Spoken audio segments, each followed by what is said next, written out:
Hi hello എല്ലാവർക്കും നമ്മുടെ പുതിയൊരു വീഡിയോയിലേക്ക് സ്വാഗതം. അപ്പോൾ തമ്മിലെ കണ്ടപ്പോൾ തന്നെ നിങ്ങൾക്ക് മനസ്സിലായിട്ടുണ്ടാകും ഇന്ന് നമ്മുടെ ഹെയർ കെയർ ഒന്നും അല്ല കേട്ടോ. ഇന്ന് നമ്മൾ ഡേ ഇൻ മൈ ലൈഫാണ് ചെയ്യുന്നത്. ഇന്നൊരു ദിവസത്തെ രാവിലത്തെ എൻ്റെ കുറച്ച് ജോലിയും കുറച്ച് തിരക്കൊക്കെയാണ് കേട്ടോ കാണിക്കുന്നത്. അപ്പോൾ രാവിലെ എഴുന്നേറ്റ ഉടനെ കിച്ചണൊക്കെ ഇങ്ങനെയാണ് കിടക്കുന്നത്. അപ്പോൾ രാവിലെ ഞാൻ പ്ലാനൊന്നും ഇട്ടതല്ല കേട്ടോ. രാവിലെ എഴുന്നേറ്റപ്പോൾ എനിക്ക് തോന്നിയതാണ് എന്നാൽ നമുക്ക് വീഡിയോ എടുത്താലോ എന്ന്. അപ്പോൾ അതുകൊണ്ട് വേണ്ട രീതിയിൽ പ്രിപ്പറേഷനൊന്നും ചെയ്തിട്ടില്ല. ഞാൻ എങ്ങനെയാണോ രാവിലെ ചെയ്യുന്നത് അതേ ഒരു രീതിയിൽ തന്നെയാണ് കേട്ടോ ചെയ്യുന്നത്.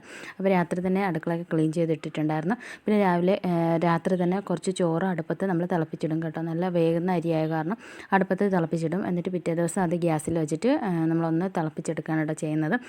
അപ്പോൾ നമ്മുടെ ചുമന്ന അരിയായ കാരണം ഒരുപാട് വെന്ത് പോകത്തില്ല, സെറ്റായിട്ട് കിട്ടുകയും ചെയ്യും കേട്ടോ. അപ്പോൾ ഞാൻ രാവിലെ എഴുന്നേറ്റ് തന്നെ ചോറ് ആദ്യം തിളപ്പിക്കാനായിട്ട് ഗ്യാസിൽ വെച്ചു. രണ്ടാമത് ഞാൻ നമ്മുടെ ഈ ഒരു കോവയ്ക്ക അരിഞ്ഞ് ഫ്രിഡ്ജിനകത്ത് കഴിഞ്ഞ ദിവസം തലേന്ന് വെച്ചിട്ടുണ്ടായിരുന്നു. അപ്പോൾ അങ്ങനെ ചെയ്യുകയാണെങ്കിൽ നമുക്ക് പെട്ടെന്ന് എളുപ്പത്തിൽ പിറ്റേ ദിവസം കുക്ക് ചെയ്തെടുത്താൽ മതിയോ. അപ്പോൾ ഞാൻ അത് ഒരു സവാളയും കൂടി ചേർത്തിട്ട് നന്നായിട്ടൊന്ന് കട്ട് ചെയ്തെടുക്കുന്നുണ്ട് കേട്ടോ. അപ്പോൾ ഞാൻ നമ്മുടെ ഈ ഒരു സവാളയും കൂടി ചേർത്തിട്ടാണ് ഒരു മെഴുക്കുവരട്ടി ഉണ്ടാക്കിയെടുക്കുന്നത്. ഇതൊന്നും ഇഷ്ടമില്ല മക്കൾക്ക്, എങ്കിലും ഞാൻ എന്തെങ്കിലും ഒരു കറി വേണ്ടതെന്ന് ഓർത്തിട്ട് ചെയ്യുന്നതാണ് കേട്ടോ. അപ്പോൾ ഞാൻ ആ ഒരു സവാളയും കൂടി അരിഞ്ഞിട്ട് നമ്മൾ പാൻ അടുപ്പത്ത് വെച്ച് ഉടനെ തന്നെ നമ്മുടെ ഗ്യാസ് തീർന്നു കേട്ടോ. അപ്പോൾ എനിക്ക് മനസ്സിലായി ഇനി ഡേ ഇൻ മൈ ലൈഫ് എന്ന് ചെയ്തിട്ട് കാര്യമില്ല, വീഡിയോ എടുത്തിട്ട് കാര്യമില്ല, നമ്മൾ അടുപ്പത്തൊന്നും ആകത്തില്ല. പിന്നെ ഞാൻ വെച്ചാൽ സാരില്ല, എത്രയോ പേര് നമ്മൾ അടുപ്പത്തൊക്കെ തീ കത്തിച്ചിട്ട് വീഡിയോ എടുക്കുന്നുണ്ട്.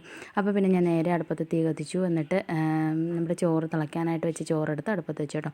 എന്നിട്ട് നമ്മൾ പാല് വന്നിട്ടുണ്ട്, അങ്ങനെ പാലെടുക്കാനായിട്ട് പോകണം. അപ്പോൾ പാലൊക്കെ എടുത്തിട്ട് അപ്പോൾ ഞാൻ വിചാരിച്ചു എന്തെങ്കിലും കാപ്പി ഉണ്ടാക്കാമെന്ന് ഓർത്തിരുന്നപ്പോഴത്തേക്ക് ഗ്യാസ് തീർന്നില്ല. അപ്പോൾ എളുപ്പപ്പണിയായിട്ട് ഞാൻ ഇന്ന് അട ഉണ്ടാക്കാമെന്ന് വിചാരിച്ചു. പെട്ടെന്ന് തന്നെ താഴത്തെ പറമ്പിൽ പോയിട്ട് ഒരു ഇല കൂടി എടുത്തിട്ട് വന്നു കേട്ടോ. ഇവിടെ അടയൊന്നും ആർക്കും ഇഷ്ടമല്ല, എന്നാലും ഞാൻ എളുപ്പപ്പണിയായതുകൊണ്ട് ചെയ്യാമെന്ന് വിചാരിച്ചു. അപ്പോൾ ഞാൻ ഇലയൊക്കെ എടുത്ത് പാലൊക്കെ എടുത്ത് വന്നപ്പോഴത്തേക്കും നമ്മുടെ ചോറൊക്കെ തിളച്ചു സെറ്റായിട്ട് വന്നു. അപ്പോൾ നമ്മൾ ഇനി നമ്മുടെ അരിയെല്ലാം ഒന്ന് വാർത്തിടുവാണ് കേട്ടോ. അരി വാർത്തിട്ടതിന് ശേഷം ഞാൻ ആ അടുപ്പത്ത് തന്നെ നമ്മുടെ ഈ ഒരു പാൽച്ചായ അടുപ്പത്ത് വെക്കാനായിട്ട് പോവാണ്. ഒന്നാമത് നമ്മൾ എപ്പോഴും ഈ ഗ്യാസിനകത്ത് കുക്ക് ചെയ്യുന്ന കാരണം അധികം അടുപ്പത്ത് വയ്ക്കുന്ന പാത്രങ്ങളൊന്നും ഇല്ല കേട്ടോ. ഉള്ള പാത്രമെല്ലാം കെട്ടിപ്പറക്കി മുകളിലെടുത്ത് വെച്ചിരിക്കുകയാണ്. അപ്പോൾ ഈ 1-2 പാത്രങ്ങൾ മാത്രമേ ഉള്ളൂ കേട്ടോ. അപ്പോൾ ഈ ഒരു ഇഡലി പാത്രത്തിനകത്താണ് ഞാൻ ചായ ഇടുന്നത്. കാരണം മറ്റേതൊക്കെ നമ്മൾ കഴുകിയെടുക്കാനുള്ള ടൈം ഇല്ലാത്തതുകൊണ്ട്. അപ്പോൾ ചായ ഞാൻ അടുപ്പത്ത് വെച്ചിട്ട് പിന്നെ അടുത്ത സെക്ഷൻ എന്ന് പറയുന്നത് മക്കളെ വിളിച്ചെണി വയ്ക്കാമെന്നാണ് കേട്ടോ. അപ്പോൾ 6:45 അപ്പോൾ ഞാൻ ഇനി എഴുന്നേറ്റിട്ട് അപ്പോൾ ഇനി അവരെ എഴുന്നേൽപ്പിക്കണം, എന്നാലാണ് ഇനി ബാക്കി കാര്യങ്ങളൊക്കെ നടക്കത്തുള്ളൂ. ഇന്ന് മൂത്താൾക്ക് എക്സാം തുടങ്ങുകയാണ് കേട്ടോ. മണിക്കുട്ടിക്ക് ഇന്ന് എക്സാം തുടങ്ങുകയാണ്. അപ്പോൾ ഞാൻ വന്നപ്പോഴത്തേക്ക് ആ ചായയൊക്കെ ഒന്ന് തിളയ്ക്കാനായിട്ട് തുടങ്ങിയിട്ടുണ്ട്. അപ്പോൾ ഇനി നമ്മുടെ അടുത്ത പരിപാടി എന്ന് പറയുന്നത് അപ്പോൾ ഇന്ന് എളുപ്പപ്പണിയായിട്ട് അട ഉണ്ടാക്കാനാണ് തീരുമാനിച്ചിരിക്കുന്നത്. അപ്പോൾ അതുകൊണ്ട് ഞാൻ കുറച്ച് തേങ്ങ എടുത്ത് ചുരണ്ടി എടുക്കുന്നുണ്ട്. തേങ്ങയൊക്കെ ചുരണ്ടി എടുത്ത സമയം കൊണ്ട് നമ്മുടെ പാലൊക്കെ തിളച്ച് സെറ്റായി വന്നിട്ടുണ്ട് കേട്ടോ. അപ്പോൾ എനിക്ക് ഈ ഒരു ചായക്കകത്ത് ഏലക്ക പൊടിച്ചിട്ടിട്ട് ചായ ഇട്ട് കുടിക്കുന്നതാണ് ഇഷ്ടം. അപ്പോൾ ഏലക്ക ഇല്ലാത്ത കാരണം ഞാൻ ഒരു ചെറിയ പീസ് ഇഞ്ചി എടുത്തിട്ട് ഒന്ന് ചതച്ചിട്ട് അതിട്ട് കൊടുക്കുന്നുണ്ട് കേട്ടോ. ഇഞ്ചിയുടെ തോലൊക്കെ കളഞ്ഞ് ക്ലീൻ ചെയ്ത് കഴുകി എടുത്തിട്ടാണ് കേട്ടോ ഞാൻ ചതച്ച് അതിനകത്തോട്ട് ഇട്ട് കൊടുത്തിട്ടുണ്ട്. പിന്നെ ആവശ്യത്തിന് തേയിലപ്പൊടിയും കൂടെ ഇട്ടിട്ട് നന്നായിട്ടൊന്ന് തിളപ്പിക്കാനായിട്ട് വെച്ചിട്ടുണ്ട്. എനിക്ക് ചായ നന്നായിട്ട് തിളക്കണം കേട്ടോ, എന്നാലാണ് എനിക്ക് ആ ഒരു ടേസ്റ്റ് ഇഷ്ടമാകത്തുള്ളൂ. അപ്പോൾ നന്നായിട്ട് ചായ ഒന്ന് തിളച്ച് വരുന്ന സമയത്ത് നമ്മൾ തേങ്ങ എല്ലാം ചുരണ്ടി സെറ്റാക്കി വെച്ചിട്ടുണ്ടായിരുന്നു. പിന്നെ ഞാൻ അടയിൽ ശർക്കര ഇട്ടിട്ടാണ് കേട്ടോ ചെയ്യുന്നത്. ഇവിടെ എല്ലാവർക്കും ശർക്കര ഇട്ട് ചെയ്യുന്നതാണ് ഇഷ്ടം. അട കഴിക്കുന്ന അധികം താല്പര്യം ഇല്ലെങ്കിലും പഞ്ചസാര ഇടുന്ന ഇഷ്ടമല്ല കേട്ടോ. അപ്പോൾ ഞാൻ ശർക്കര ഇട്ടിട്ടാണ് ചെയ്യുന്നത്. അപ്പോൾ നമ്മൾ ഫ്രിഡ്ജിൽ വെച്ചിട്ടുള്ള ശർക്കര ആയ കാരണം ഞാനിങ്ങനെ കത്തി വെച്ചിട്ടൊന്ന് ചുരണ്ടിയിട്ടാണ് കേട്ടോ ഇട്ട് കൊടുക്കുന്നത്. അപ്പോൾ എനിക്ക് അട ഭയങ്കര ഇഷ്ടമാണ് കേട്ടോ. അപ്പോൾ നമ്മൾ രാവിലെ അട കഴിക്കാൻ എനിക്ക് അത്ര താല്പര്യം ഇല്ലെങ്കിലും ഞാൻ ഉച്ചയൊക്കെ കഴിഞ്ഞിട്ട് വൈകിട്ട് ഒരു കട്ടൻ ചായയൊക്കെ ഇട്ടിട്ട് ആ ചായയുടെ കൂടെ അടയൊക്കെ കഴിക്കാൻ എനിക്ക് ഭയങ്കര ഇഷ്ടമാണ് കേട്ടോ. അപ്പോൾ ഈ ഇഷ്ടമല്ല എന്ന് പറയുന്ന ആൾക്കാരെല്ലാവരും കൂടിയിട്ട് അപ്പോൾ വരും കേട്ടോ. ചായക്ക് അട ഉണ്ടോ എന്ന് ചോദിച്ചിട്ട് ഞാൻ ആർക്കും കൊടുക്കില്ല. ഞാൻ രാവിലത്തെ ബ്രേക്ക്ഫാസ്റ്റിന് ഉണ്ടാക്കുന്ന സാധനമൊക്കെ അപ്പോഴും കഴിച്ചില്ലെങ്കിൽ ഞാൻ ആർക്കും കൊടുക്കത്തില്ല കേട്ടോ. പിന്നെ മുഴുവനും ഞാൻ കഴിക്കും. വൈകുന്നേരത്തെ കട്ടൻ ചായയുടെയൊക്കെ ഞാൻ കഴിക്കും. എന്നാലും ചിലപ്പോൾ വന്നിട്ട് ഇഷ്ടമാണെന്നൊക്കെ പറഞ്ഞ് ചോദിക്കുകയാണെന്നുണ്ടെങ്കിൽ ഞാൻ ഒരു പീസൊക്കെ കൊടുക്കും കേട്ടോ. അപ്പോൾ അതുകൊണ്ട് ഞാൻ അധികം ഒന്നും ഉണ്ടാക്കിയിട്ടില്ല, വളരെ കുറച്ച് മാത്രമാണ് കാപ്പിക്ക് അടയൊക്കെ ഉണ്ടാക്കാറുള്ളൂ കേട്ടോ. അപ്പോൾ നമ്മുടെ ചായ തിളച്ച് സെറ്റായി വന്നിട്ടുണ്ട്.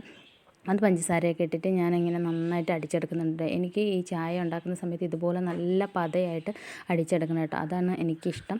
അപ്പോൾ ഇനി നമ്മൾ എടുത്തുകൊണ്ട് വന്ന ആ ഒരു ഇലയെല്ലാം കട്ട് ചെയ്തെടുത്തിട്ടുണ്ട്. അപ്പോൾ ഞാൻ ചായ 2 ഗ്ലാസ്സിലൊക്കെ ആക്കിയിട്ടുണ്ട് കേട്ടോ. എനിക്ക് രാവിലെ എഴുന്നേറ്റ് ഉടനെ ഒരു ഗ്ലാസ് ചായ കുടിക്കണം. പിന്നെ മോൾക്ക് ഒരു കുഞ്ഞു ഗ്ലാസ്സിൽ ചായ എടുത്തിട്ടുണ്ട്. ഗാദൂസിന് രാവിലെ എഴുന്നേറ്റ് ഉടനെ ചായ വേണം, എന്നെ പോലെയാണ് കേട്ടോ.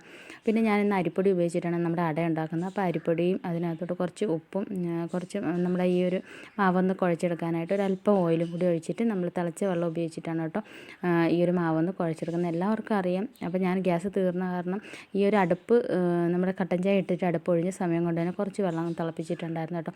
ആ വെള്ളം കൂടി ഒഴിച്ചിട്ട് മാവൊന്ന് കുഴച്ചെടുക്കുന്നുണ്ട്. അപ്പോൾ ചൂടുവെള്ളത്തിൽ കുഴച്ചെടുക്കുകയാണെന്നുണ്ടെങ്കിൽ നമ്മുടെ അടയ്ക്ക് നല്ല സോഫ്റ്റ് ആയിരിക്കും കേട്ടോ. അപ്പോൾ മാവൊന്ന് കുഴച്ച് സെറ്റാക്കി വെച്ചതിന് ശേഷം ഞാൻ ചായ കുടിക്കാൻ കേട്ടോ. എനിക്കൊരു ഗ്ലാസ് ചായ ചൂടോട് കൂടിയിട്ട് കുടിക്കണം. അപ്പോൾ ഞാൻ അത് കുടിച്ച് കഴിഞ്ഞപ്പോഴത്തേക്ക് മാവെല്ലാം സെറ്റായി വന്നിട്ടുണ്ട്. അപ്പോൾ നമ്മുടെ മാവ് ഒന്നും കൂടിയിട്ട് ഒന്ന് മയപ്പെടുത്തി എടുക്കുന്നുണ്ട്. ഇനി നമ്മൾ ഈ ഒരു മാവെല്ലാം കൂടിയിട്ട് ഇലയിൽ വെച്ചിട്ട് പരത്തി എടുത്തിട്ട് അതിനകത്തോട്ട് ശർക്കരയൊക്കെ വെച്ച് സെറ്റാക്കി എടുക്കണം കേട്ടോ. അപ്പം നമ്മൾ നേരത്തെ ചുരണ്ടി വെച്ചിട്ടുണ്ട് തേങ്ങയും ശർക്കരയും കൂടിയിട്ട് നന്നായിട്ടൊന്ന് കൈ വെച്ചിട്ട് ഇളക്കി മിക്സാക്കി എടുക്കുന്നുണ്ട്. അപ്പോൾ പണ്ടൊക്കെ ആണെന്നുണ്ടെങ്കിൽ ഞങ്ങൾ ഇതുപോലെ അമ്പലത്തിലും അതുപോലെ തന്നെ ഉത്സവത്തിനൊക്കെ പോകുന്ന സമയത്ത് എൻ്റെ അമ്മ ഇതുപോലെ ഉണ്ടാക്കി തരും കേട്ടോ. എന്നിട്ട് ഞങ്ങൾ ആ ഉത്സവത്തിന് പോയി രാത്രിയിൽ പ്രോഗ്രാമൊക്കെ കാണാതിരിക്കുന്ന സമയത്ത് നമ്മൾ അവിടെ ഇരുന്നിട്ട് കഴിക്കാൻ. എനിക്കപ്പോൾ എപ്പോഴും ഈ അട ഉണ്ടാക്കുന്നത് കാണുമ്പോൾ ആ ഒരു ഓർമ്മയാണ് കേട്ടോ വരുന്നത്. അപ്പോൾ നിങ്ങൾക്ക് അങ്ങനത്തെ സംഭവമൊക്കെ ഓർമ്മയുണ്ടെങ്കിൽ കമൻറ്റ് ചെയ്യാം കേട്ടോ. അപ്പം ഞങ്ങൾ അങ്ങനെയായിരുന്നു കേട്ടോ. പണ്ട് കടയിൽ നിന്നൊന്നും വാങ്ങി കഴിക്കത്തില്ല. ഇതുപോലെ അടയൊക്കെ ഉണ്ടാക്കിയിട്ടാണ് കേട്ടോ പൂരപ്പറമ്പിലൊക്കെ കൊണ്ടുവന്നത്. ഇപ്പോഴത്തെ പിള്ളേർക്കൊന്നും അതൊന്നും അറിഞ്ഞുകൂടാ. അപ്പോൾ ഞങ്ങൾ അങ്ങനെ കേട്ടോ ചെയ്യുന്നത്. എന്നിട്ട് ഓരോ കട്ടൻ ചായ ഇട്ട് ഫ്ലാസ്കിൽ കൊണ്ടുപോകും. അപ്പോൾ ഈ പ്രോഗ്രാമൊക്കെ കാണുകയും ചെയ്യും. ഇതുപോലെ ഓരോ അടയും കട്ടൻ ചായയൊക്കെ കുടിക്കും. അങ്ങനെയാണ് കേട്ടോ ചെയ്യുന്നത്. അപ്പോൾ ഞാൻ ഈ ഒരു അടയ്ക്കകത്തോട്ട് നമ്മുടെ ഈ ഒരു ശർക്കരയുടെ ഫില്ലിങ്ങൊക്കെ വെച്ചിട്ടുണ്ട്. അപ്പം ഞാൻ വളരെ കുറച്ച് മാത്രമേ ഉണ്ടാക്കുന്നുള്ളൂ കേട്ടോ. ഞാൻ മാത്രമല്ലേ കഴിക്കുന്നുള്ളൂ. അപ്പോൾ ഒരു 4-5 എണ്ണം മാത്രമേ ഞാൻ ഉണ്ടാക്കുന്നുള്ളൂ. രാവിലെ ഞാൻ ഒരെണ്ണമൊക്കെ കഴിക്കും. പിന്നെ ബാക്കിയുള്ളത് എടുത്ത് വെക്കാം കേട്ടോ. എന്നിട്ട് അത് വൈകുന്നേരത്താണ് ചായയൊക്കെ ഇടുമ്പോൾ കഴിക്കുന്നതും. ചിലപ്പോൾ ഞാനും കഴിക്കും, ചിലപ്പോൾ അവരും കഴിക്കും കേട്ടോ. എന്തായാലും കേടാക്കി കളയത്തില്ല. ഞങ്ങൾ വൈകുന്നേരത്തെ കൊണ്ട് സംഭവം തീർത്തിരിക്കും. അപ്പോൾ ഞാൻ കുറച്ച് ബാക്കി വന്ന മാവ് ഇതുപോലെ ഒന്ന് പരത്തി വെച്ചിട്ടുണ്ട് കേട്ടോ. അതെന്താണെന്ന് ഞാൻ പിന്നെ പറഞ്ഞുതരാം. അപ്പോൾ ഞാൻ കുറച്ച് കോവയ്ക്ക എടുത്തിട്ട് അടുപ്പത്ത് മെഴുക്കുവരട്ട ഉണ്ടാക്കാനായിട്ട് വെച്ചിട്ടുണ്ട്. അതിനകത്തോട്ട് ഉപ്പും മഞ്ഞൾപ്പൊടിയും മുളക് പൊടിയൊക്കെ ഇട്ടിട്ട് ഒന്ന് വഴറ്റി എടുത്തിട്ടുണ്ട് കേട്ടോ. അപ്പോൾ നമ്മുടെ ഈ ഒരു കോവയ്ക്ക മെഴുകുവരട്ടി സെറ്റായിട്ടുണ്ട്.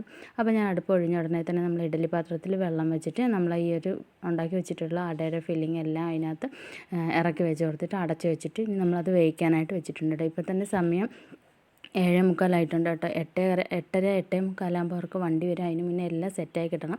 അപ്പം ഞാൻ ഇനി അടുത്തത് നെക്സ്റ്റ് അവരുടെ ഡ്രസ്സെല്ലാം അയൺ ചെയ്യാൻ പോകാനാണ്. അപ്പോൾ അവർക്ക് എന്താണെന്ന് വെച്ചിട്ടുണ്ടെങ്കിൽ രാവിലെ എഴുന്നേറ്റ ഉടനെ ഡ്രസ്സ് അയൺ ചെയ്ത ഉടനെ ഇടണം, ചൂടോട് കൂടിയിട്ട് ഇടണം. അപ്പോൾ അതുകൊണ്ട് എത്ര നേരത്തെ തെറിച്ച് വെച്ചാൽ അവർക്ക് പോകാറാകുമ്പോൾ ഒന്നും കൂടിയിട്ട് അയൺ ചെയ്ത് കൊടുക്കണം. അപ്പം ഞാൻ വിചാരിച്ചു 2 പണി ചെയ്യണ്ടല്ലോ. അപ്പം ഞാൻ എപ്പോഴും ബ്രേക്ക്ഫാസ്റ്റൊക്കെ എടുത്ത് വെച്ചതിന് ശേഷമാണ് ഞാൻ കുക്ക് ചെയ്യാൻ വെച്ചതിന് ശേഷമാണ് അയൺ ചെയ്ത് കൊടുക്കുന്നത് കേട്ടോ. അപ്പോൾ അതെല്ലാം അയൺ ചെയ്ത് കൊടുത്തു. പിന്നെ നമ്മൾ ചോറെല്ലാം സെറ്റാക്കി കേട്ടോ. അപ്പോൾ ഞാൻ പെട്ടെന്നൊരു ചമ്മന്തിയും കൂടി അരച്ചു. തേങ്ങാ ചമ്മന്തിയും അതുപോലെ നമ്മൾ കോവയ്ക്ക മെഴുക്കുവരട്ടും ഒരു പീസ് നാരങ്ങയുടെ അച്ചാറും കൂടിയിട്ട് വെച്ചിട്ടുണ്ട് കേട്ടോ. അപ്പോൾ നമ്മൾ നേരത്തെ തേങ്ങ ചമ്മന്തി ഉണ്ടാക്കാൻ നേരത്ത് കുറച്ച് തേങ്ങ ബാക്കി വെച്ചിട്ട് അതെടുത്ത് നമ്മൾ നേരത്തെ ഉണ്ടാക്കി വെച്ച അടയിൽ അടയ്ക്കകത്ത് വെച്ചിട്ട് ഇത് ഞാൻ അടുപ്പത്തൊന്ന് ചുട്ടെടുക്കും കേട്ടോ. അങ്ങനെയാണ് ഹസ്ബൻഡിന് ഇഷ്ടം. അപ്പോൾ ഏട്ടന് അങ്ങനെ ഇഷ്ടമായ കാരണം ഞാൻ കുറച്ച് ഹിജേറിന് വേണ്ടിയിട്ട് അങ്ങനെ ഒരു അട ഉണ്ടാക്കാനായിട്ട് വെക്കും കേട്ടോ. അത് നമുക്ക് ചുട്ടെടുക്കാനുള്ളതാണ്. അപ്പോൾ നമ്മൾ ഫുഡൊക്കെ കഴിച്ചു. ഇപ്പോൾ ഒരു 8:30 കഴിഞ്ഞു കേട്ടോ. അപ്പോൾ ഞാനും മക്കളായിട്ടൊക്കെ നേരെ താഴോട്ടിറങ്ങി വന്നിട്ടുണ്ട് കേട്ടോ. ഞങ്ങളുടെ ഇവിടെയാണ് കേട്ടോ വണ്ടി വരുന്നത്. അപ്പോൾ സ്കൂൾ ബസ്സിന് പോകണമെന്നുണ്ടെങ്കിൽ ഞങ്ങളുടെ ഈ റോഡിന് അങ്ങ് നേരെ താഴോട്ട് പോവുകയാണെന്നുണ്ടെങ്കിൽ സ്കൂൾ ബസ്സാണ്. പക്ഷേ നമ്മൾ അത്രയും ദൂരം നടക്കുന്നതിനേക്കാളും ഞങ്ങൾക്ക് ഇവിടെ ഒരു ഓട്ടോറിക്ഷ വരും കേട്ടോ. അപ്പോൾ നമ്മൾ ഇവിടെ നിന്ന് ഇതേ ആ താഴോട്ട് കിടക്കുന്നതാണ് കേട്ടോ നമ്മുടെ ആ ഒരു മെയിൻ റോഡിലോട്ട് പോകുന്നത്. നമ്മുടെ ശബരിമല റൂട്ടിൽ ആ റൂട്ടിലും പോകുന്ന റോഡാണ്, മെയിൻ റോഡ്. ഇതൊരു പോക്കറ്റ് റോഡാണ് കേട്ടോ. അപ്പോൾ ഞങ്ങൾ ഓട്ടോറിക്ഷയൊക്കെ വന്നിട്ടുണ്ട്. അപ്പോൾ ഞാൻ 2 പേരെയും ഓട്ടോയ്ക്ക് കയറ്റി വിടാനായിട്ട് പോവാണ്. അപ്പോൾ ഇപ്പോൾ 8:45 ആയിട്ടുണ്ട്. ഇനി എനിക്ക് വീട്ടിൽ ചെന്നിട്ട് നമ്മുടെ ഗ്യാസൊക്കെ എടുത്തിട്ട് കുറ്റി ഇപ്പം വരും. അപ്പോൾ ആ കുറ്റി എടുക്കാനായിട്ട് ഗ്യാസ് വണ്ടി ഇപ്പോൾ വരും. അപ്പോൾ കുറ്റി എടുക്കാനായിട്ട് പോകണം. അപ്പോൾ ഞാൻ അവർക്ക് ടാറ്റ ബൈ ബൈ കൊടുത്തു, ഉമ്മ കൊടുത്തു. എന്നിട്ട് ചക്കര ഉമ്മയൊക്കെ കൊടുത്തിട്ട് ഞാൻ നേരെ വീട്ടിൽ വന്നിട്ടോ. അപ്പോൾ കഴിഞ്ഞ ദിവസം തലേന്ന് ഞാൻ വൈകുന്നേരത്താണ് അലക്കിയിട്ടത്. അപ്പോൾ അലക്കിയിട്ട തുണിയെല്ലാം ജസ്റ്റ് ഒന്ന് തിരിച്ചും മറിച്ചൊക്കെ ഇട്ട് കൊടുക്കുന്നുണ്ട്. അപ്പോൾ അതൊക്കെ ഉണങ്ങി സെറ്റായി വന്നിട്ട് വേണം എനിക്ക് കാപ്പി കുടിക്കും. അപ്പോൾ അതൊക്കെ ഒന്ന് ചെയ്തതിന് ശേഷം ഞാൻ ഓടി വന്നിട്ട് നമ്മുടെ ഗ്യാസ് കുറ്റിയൊക്കെ എടുത്ത് വെളിയിൽ വെച്ചു. വണ്ടി വരുവാണെന്നുണ്ടെങ്കിൽ ഓടിപ്പോയി എടുക്കണ്ടേ. അപ്പോൾ അത് കാരണം അതെടുത്ത് വെച്ചു. ഹിച്ചേട്ടൻ സെയിലിന് പോയ കാരണം ഞാൻ തന്നെ പോകണം. പിന്നെ ഞാൻ അത് കഴിഞ്ഞിട്ട് നമ്മൾ ഉണ്ടാക്കി വെച്ച അട എടുത്തു. അവർ കഴിച്ചതിൻ്റെ ബാക്കി അടയും കൂടി ഞാൻ എടുത്തിട്ട് കഴിച്ചു കേട്ടോ. അപ്പോൾ ഞാൻ ഈ ഒരു സമയത്താണ് കേട്ടോ ബ്രേക്ക്ഫാസ്റ്റ് കഴിക്കുന്നത്. അവർ പോയി കഴിഞ്ഞതിന് ശേഷം കാപ്പിയും കുടിച്ചതിന് ശേഷം കേട്ടോ എൻ്റെ അടുത്ത പണികളൊക്കെ ഞാൻ ചെയ്യുന്നത്. അപ്പോൾ ഇനി അടുത്ത പണി എന്താണെന്ന് വെച്ചിട്ടുണ്ടെങ്കിൽ ഗ്യാസ് വണ്ടി വരുമ്പോൾ പോയിട്ട് കുറ്റി കൊടുത്തിട്ട് എടുക്കണം. പിന്നെ അത് കഴിഞ്ഞ് കുറച്ച് സ്റ്റിച്ചിങ്ങും പരിപാടിയൊക്കെ ഉണ്ട് കേട്ടോ. ഒരു പട്ടുപാടൊക്കെ വെട്ടി വെച്ചിട്ടുണ്ട്. അപ്പോൾ അതൊക്കെ ഒന്ന് സ്റ്റിച്ച് ചെയ്യണം. ചെറിയ രീതിയിൽ സ്റ്റിച്ചിങ് കാര്യങ്ങളൊക്കെ ഉണ്ട് കേട്ടോ. അപ്പോൾ അതിൻ്റെയൊക്കെ വീഡിയോ പറ്റുമെങ്കിൽ ഞാൻ എടുക്കാം. അങ്ങനെയാണെന്നുണ്ടെങ്കിൽ നിങ്ങൾക്ക് കാണാൻ താല്പര്യമുണ്ടെങ്കിൽ കമൻറ്റ് ചെയ്യുകയാണെന്നുണ്ടെങ്കിൽ ഇന്നത്തെ ബാക്കി വിശേഷങ്ങളൊക്കെ ഞാൻ അടുത്ത വീഡിയോയിൽ ഇടുന്നതാണ് കേട്ടോ. അപ്പോൾ അത്ര തന്നെയുള്ള വീഡിയോ ഇഷ്ടമായിട്ടുണ്ടെങ്കിൽ സബ്സ്ക്രൈബ് ചെയ്യുക. ഇങ്ങനത്തെ വീഡിയോ ഒക്കെ കാണാൻ താല്പര്യമുണ്ടെങ്കിൽ കമൻറ്റ് ചെയ്യാം കേട്ടോ. അപ്പോൾ അത്രയുള്ള വീഡിയോ ഇഷ്ടമായിട്ടുണ്ടെങ്കിൽ സബ്സ്ക്രൈബ് ചെയ്യുക, ലൈക്ക് ചെയ്യുക, ഷെയർ ചെയ്യുക, കമൻറ്റ് ചെയ്യുക. വീണ്ടും ഇതുപോലത്തെ ഒരുപാട് വീഡിയോസായിട്ടാണ് നമുക്ക് വീണ്ടും കാണാം. ഹെയർ കെയർ വീഡിയോസൊക്കെ ആയിട്ട് ഞാൻ ഇനിയും വരുന്നതായിരിക്കും കേട്ടോ. അപ്പോൾ അത്ര തന്നെയുള്ളൂ. നമ്മുടെ വീഡിയോ ഇഷ്ടമായി എന്നുണ്ടെങ്കിൽ ഒരു ലൈക്ക് അടിക്കാനായിട്ട് വിട്ടുപോകല്ലേ, കമൻറ്റ് ചെയ്യണമെന്ന് വിട്ടുപോകല്ലേ. Ta ta bye bye, see U.